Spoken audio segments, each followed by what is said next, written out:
अपनात्मा परमात्मा कहते हैं कि सतगुरु संगत छोड़ के चाहे लाख वर्ष जप कीन, इंद्री कर्म ना मोक्ष होवे फिर काल के अधीन। जो भक्त कुछ दिन इस भक्ति को करके किसी भी कारण से दुर्भाग्य उनका होता है, वो विमुख हो जाते हैं, वो भक्ति यहाँ से यहाँ आना छोड़ देते हैं, गुरुजी से उसका अपना संपर्क समाप्त कर लेते हैं।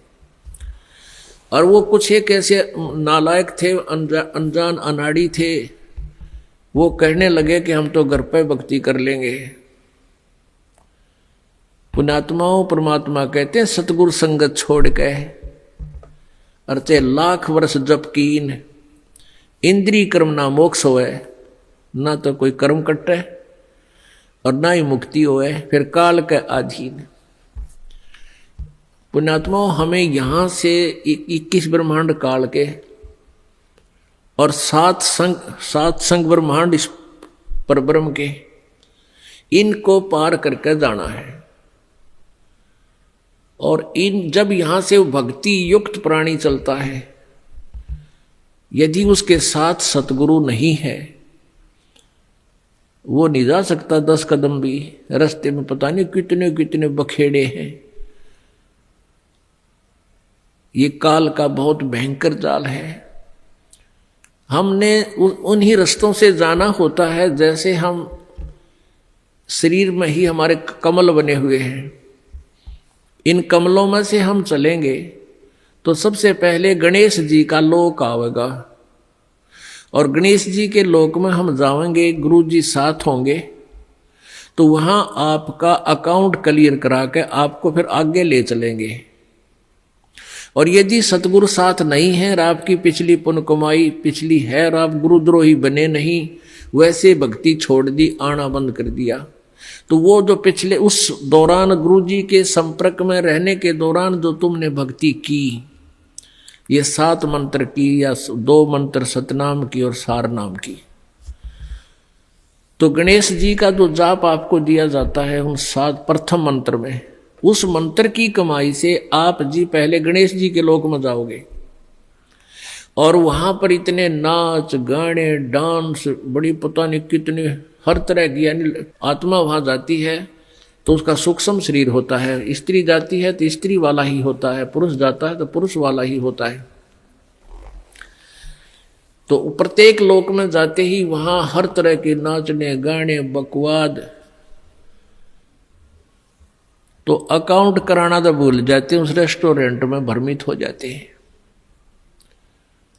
और फिर वहां उनको गण बना दिया जाता है, उन्हीं की पुण्य कमाई से वहां वो ठाठ करते हैं और सारी बकवाद करते हैं, नाचने गाने डांस, कोई काम में कोई ना, जैसे रेस्टोरेंट में चले गए वहां अपनी पूंजी खर्च होती है, वहां कुछ भी बकवाद देखो और खाओ सुनो, तो वो पूंजी नष्ट होते ही वहां से बाहर निकाल देंगे। फिर विष्णु के लोक में, विष्णु जी के लोक में जो आपने मंत्र जाप कर रखा है उसकी कमाई समाप्त होती है। फिर शिव के लोक में वो कमाई खत्म होते ही फिर दुर्गा के लोक में, फिर वो कमाई खत्म होते ही फिर आपका जो सतनाम का प्रथम और द्वितीय मंत्र है, प्रथम मंत्र जो ओम नाम है वो ब्रह्म का, फिर ब्रह्म लोक में, और दूसरा जो तत्व मंत्र है उसके लिए इस काल ने अपने एक ब्रह्मांड में ब्रह्मलोक में ही अलग से नकली सतलोक अलखलोक अगमलोक नामी लोक की रचना रच रखी है।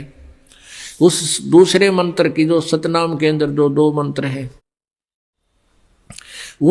उसकी कमाई से उसको ऊपर नकली सतलोक में छोड़ देते हैं। और जिसने तीसरे नाम का भी जाप कर रखा है उसके लिए काल ने वो आगे के अलखलोक और अगमलोक और बना रखे हैं नकली, उनमें पड़ा रहे। और जब इसका कत्ती सारा नाश होले भक्ति का, फिर नरक में ठोक देते हैं। यानी इस प्रोसीजर में हजारों युग बीत जाते हैं, उसको पता भी नहीं चलता त्रिगेला के विरान माटी हो रही है। तो सतगुरु कहते हैं शिव मंडल ब्रह्मापुरी चाहे विष्णु लोक में हो, अमरे गुण भूले नहीं तो आण छुटाऊं तो।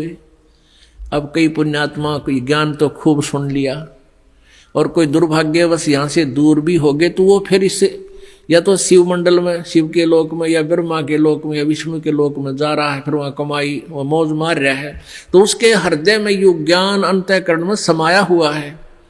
तो उसको याद आएगा कि गुरु जी तेन्यू क्या करते। कबीर परमात्मा के ज्ञान को बताते थे, यहाँ तो हमारी पूंजी नष्ट हो रही है, हम तो गलत आ गए, हमने तो यहाँ नहीं आना चाहिए था। कहता वहां भी तू हृदय से रोएगा ना मेरे लिए कि भगवान मैंने छुटा लो, कहते वहां से भी तुझे छुड़ा लाऊंगा। अब देखो पुण्यात्माओं, ये सु अवसर आपके लिए, जय इसमें पार तय होगे तो होगे, नहीं यू किया हुआ कर्म शुभ तुम्हारे साथ रहेगा, फिर उसका फायदा क्या होगा, के बनेगी। परमात्मा कहते हैं शिव मंडल ब्रह्मापुरी चाहे विष्णु लोक में हो और हमारे गुण भूलना नहीं थे, वहां भी आण छुटाऊं तो ही। मान ले आप चले गए गुरु जी से, यहां से विमुख हो गए और आप चले गए विष्णु जी के लोक में, और वहां आपको याद आ गई, ओहो रही हम तो गलत आ गए भगवान, यहाँ तो बहुत गलत आ गया, हमारी पूंजी नाश होगी। वहां भी आप रोने लग गए तो वो मालिक परमेश्वर आएंगे और वहां से भी आपको ले जा करके कहाँ रखेंगे। यहाँ एक मिनी सतलोक है, प्रत्येक ब्रह्मांड में एक मिनी सतलोक है, परमात्मा का अपना राजदूत भवन है।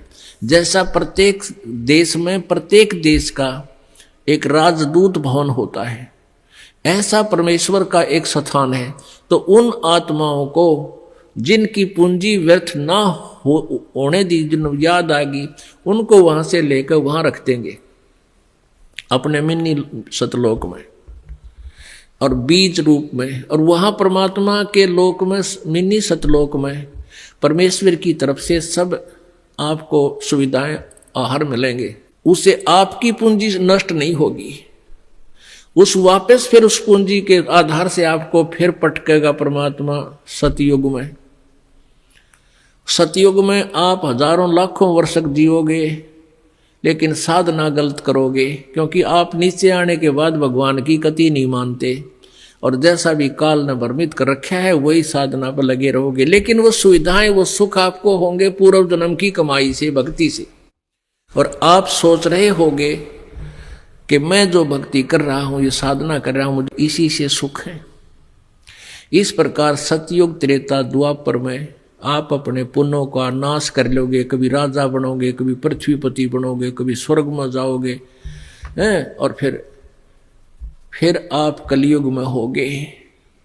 और कलयुग में आपका मानव जन्म होगा, फिर यही प्रोसीजर फिर होगा आपको, फिर कभी आकर के हजारों लाखों युगों के बाद ये सुअवसर प्राप्त होगा। जो परमात्मा की शरण में नहीं रह पाए, अभी आपको बताया 2 प्रकार भक्ति नाश होता है। एक तो परमात्मा से विमुख हो गए और उन्होंने अपने सभी मंत्रों की कमाई ऊपर ब्रह्मालोक, विष्णुलोक, शिवलोक, दुर्गालोक, ब्रह्मलोक और अलखलोक, अगमलोक में नकली में समाप्त कर दी। उसने तो कई लाख युगों के बाद फिर मनुष्य जीवन यहाँ पृथ्वी पाओगा, और फिर सतयुग त्रेता द्वापर में जो शेष कमाई है वह खोएगा। फिर कलयुग में ही, किसी कलयुग में दाव लगे तो लगे इस समय जन्म होने का। एक दूसरा वो होगा जो परमात्मा याद आ गया विष्णु लोक में जाकर, उसको परमात्मा ले गए छुड़ा कर, अपने रख लिया मिनी सतलोक में और वहां से फिर पटक दिया।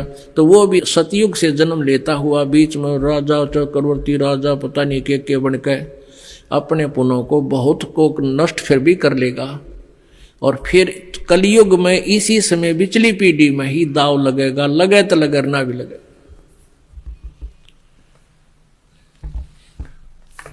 तो परमात्मा कहते हैं सतगुरु संगत छोड़ कर लाख वर्ष जप कीन, इंद्री कर्मना मोक्ष होवे फिर काल के अधीन। जब ये प्राणी यहां से चलता है, आगे नरी अप्सराएं नाच रही होती हैं या युवा देवता होते हैं, दोनों तरफ के मेल फीमेल को अट्रैक्शन करने के लिए इसने पूरा जुगाड़ कर रखा है।